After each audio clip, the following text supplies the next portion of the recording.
So, here's a fascinating question for you. Does the piece of paper a leader gets in college, their degree, actually change how well they run something as vital as your local water utility?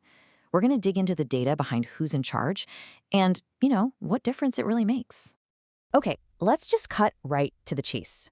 Does the college major of the person in the big corner office have any real impact on the safety of the water coming out of your tap? Well, the answer, it turns out, tells us a whole lot about what it takes to run these incredibly complex systems that we all rely on. So, first things first, let's take a look at who's actually running the show. What kind of academic backgrounds do the CEOs of America's water utilities even have? Now, you'd probably think every single one of them is an engineer, right? But the reality is, it's a perfect 50-50 split. Yeah, half of them have engineering degrees, sure, but the other half come from all over the map: business, science, social sciences, you name it. And that surprising mix? Well, that's where our whole investigation really kicks off. Okay, but you might be thinking, hold on a second. Why does the CEO's background even matter? They're not the one in the lab actually testing the water. And you know what? That's a totally fair point.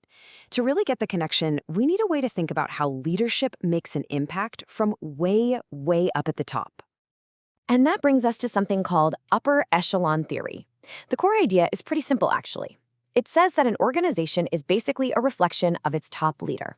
Their personality, their values, their life experiences, all of that stuff shapes how they see the world and make decisions, which then sets the course for the entire company.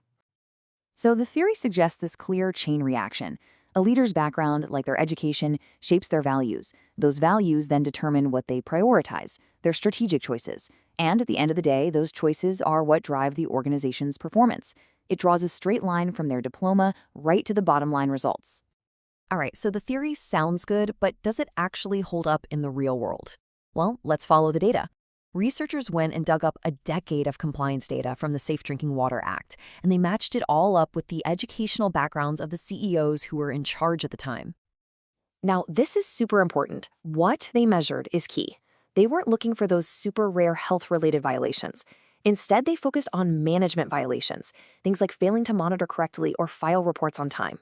These are purely about process and organization, which makes them a perfect yardstick for a CEO's direct impact. And after crunching all those numbers, this is what they found: negative 0.47. So what does that mean? It means that, on average, when a water utility has a CEO with an engineering degree, they have almost half a violation less over a 5-year period. Fewer violations. That is a huge deal.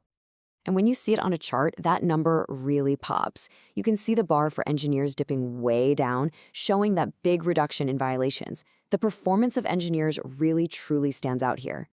But just when you think you've got it all figured out, engineers are just better at this. Case closed. The data throws a massive curveball, a huge plot twist.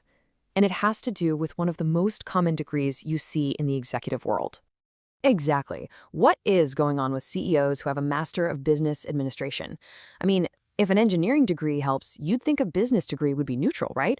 Or maybe even help with the business side of things. But that is not what the data shows at all. This is where it gets just wow. Take a look at this comparison. A utility run by an engineer who does not have an MBA averages about one little management violation in an entire decade.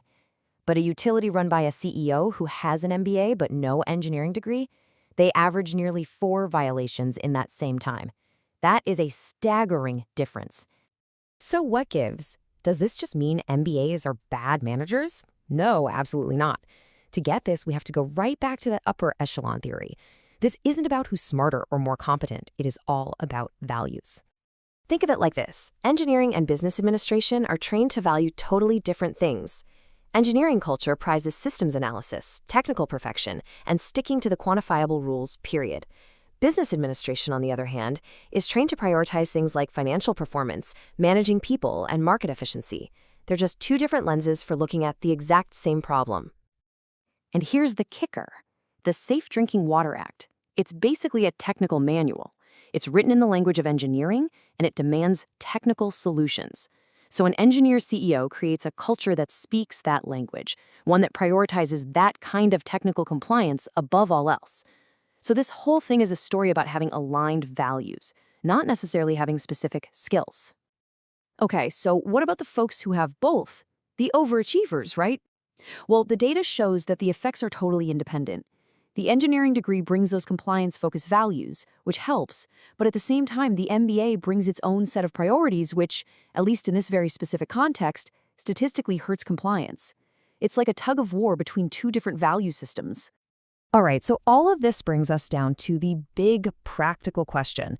Given everything we've seen, who should actually get the job? Now, before anyone goes and rewrites their entire hiring policy, we need some serious context here. 60%, the majority of the utilities in this study had perfect compliance records.